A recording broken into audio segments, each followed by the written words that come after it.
The national chairman of the Labour Party, Julius Abure, says that attacks on members of the party pose great threat to democracy. Abure issued a statement against the backdrop of last Friday's killing of Christopher Elehu, the Labour Party candidate for Onu constituency of Imo State House of Assembly. He called on President Muhammadu Buhari security agencies to provide security for his party, its leaders and members. And Human Rights Writers Association of Nigeria, Huriwa, has condemned the assassination of Labour Party's House of Assembly candidate in Imo State and women leader in Kaduna State within the space of 4 weeks. Huriwa's national coordinator, Emmanuel Onwubiko, in a statement says the dominant and mainstream political parties are scared stiff of the different credible opinion polls conducted by independent pollsters, indicating the invincibility of the Labour Party's presidential candidate.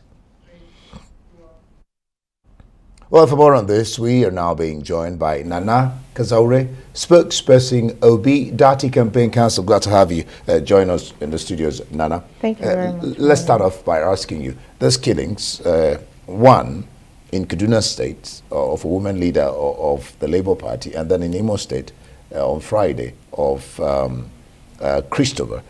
What does this portend for democracy? It's a great danger. First of all, good evening, everybody. Good evening to you. Thank you for having me.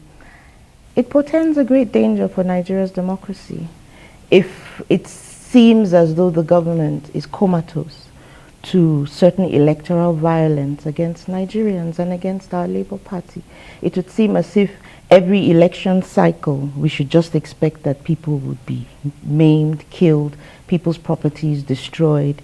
So we call on the state to, ensure that they safeguard the lives of Nigerians before, during, and after the elections. It's very important.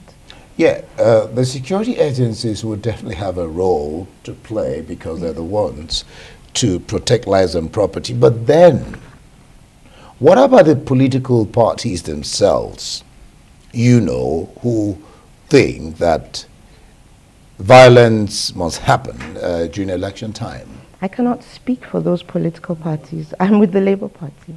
And anybody knows, everybody can testify that the Labour Party is not known. We're a very peaceful organization. We organize ourselves, we go for our rallies. You don't hear violence from our party, nor from our presidential candidate, or even his vice presidential candidate. It's not our way. It's not the way we do things. It's not the way we even speak to one another. So it's shocking, it is sad, but we have a goal, and that goal is to bring about a new and progressive Nigeria, and that's what our aim is. So I cannot speak for those parties, and I will not. Good, but what should the security agencies be doing? I mean, because it's not just Labour Party candidates being killed. I mean, you've heard of INEC offices being burnt, even their members, being killed. So at this point, what should the security agencies really be doing to stem this tide? You see, Nigerians are tired of having them say, we condemn in very strong terms. It's now time for those security agents. Every time we ask, they say the investigations are ongoing. And we never get to the end of those investigations. We never get to see people being prosecuted. We never see perpetrators being brought to book. So clearly, we need for the government. Is the government going to say they don't have intelligence on this matter? Are they going to say that they do not investigate properly? These are the questions that everybody is asking. And there's a lot that the government should do in terms of security. You were in Kaduna State I was. to visit the family of Mrs. Victoria Chimtex. Mrs. Victoria Chimtex. Chimtex, yes. Maybe a little bit of your experience there. That was a very harrowing experience. The children, when we got there, the children were initially, especially the youngest, he's 4. And initially he was friendly, but I could now, at some point when his brother was crying, you could now see that boy become, you know, agitated. Those children saw something because their mother was killed at home and at night. So those children saw something that children shouldn't have had to experience, that children shouldn't have had to have seen. That she left behind 9 children, all between the ages, some are adopted, some are her biological children. So you can see the sort of heart that Mrs. Victoria Chimtex had. And when we went to visit, because His Excellency Peter Obi sent us to go to Kazaure local government to go and visit, and while we were there, the chairman, there were 2 chairpersons for 2 wards who told us that 2 other people within Kazaure local government have also been killed. One goes by the name of Cletus Akpoda, and the second person is Mr. Levi Zachary. And they were Mr. Cletus is the PRO2 Labour Party. Zachariah, on the other hand, is the younger brother to the unit secretary. You know, so these are things that, you know, caused a lot of worry. The children are clearly traumatized. They should be climbing trees, plucking mangoes, and just being children. But they've had to experience something that they shouldn't have had to. We haven't heard so much about the husband. He was also shot, and he's also in hospital. He's recovering.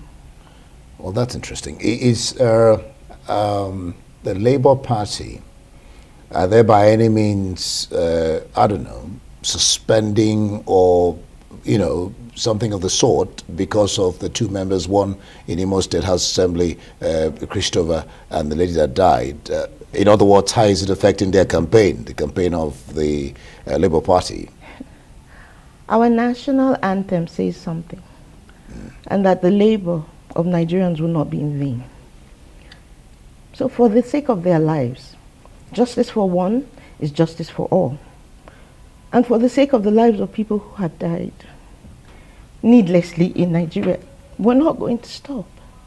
We're not going to, then their lives would have been in vain. Then it would have been worth nothing. So no, we won't stop in honor of those people who have been slain in the process of wanting a progressive, democratic Nigeria. It would be counterproductive if we said we were going to stop. If you stop. Yes. All right. Maybe I just, before you leave, maybe one word to the president, security agencies, not just about the Labour Party people, because yesterday we're discussing, and even the Commissioner of Information, INEC, couldn't leave his home. He was supposed to come to the studio, but he couldn't leave because they said the DSS are they're protecting him so that nothing happens to him. I mean, they seem to be doing something. So, I mean, your last word concerning what the security agencies should be doing. It shouldn't be for just one person. It should be for the entire nation. I'll tell you a story. When I was growing up, it was midterm, and we had to travel from Jos to Kaduna. And what I remember clearly is that we had this, our bus that used to come and pick us up, our Jaji bus. We were military children, and they would come and pick us up.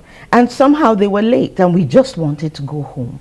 And guess what? We saw this pickup truck, and it was filled with Fulani.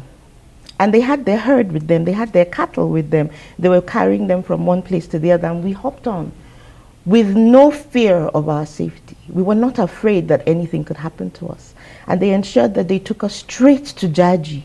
As at that time, my stepfather was the Colonel AQ for the Nigerian Army School of Infantry at that time. And we got home safe. Where is that Nigeria today? Where you can just run into the next compound and you know that you're safe, or a child is lost and the child is returned to their family. That's the Nigeria that I witnessed it. I lived it. I didn't dream it. We're hoping that will. And we hope that Nigeria comes back. Again. Yes. All right, and very soon too, so yes, that lives and properties soon. can be very safe.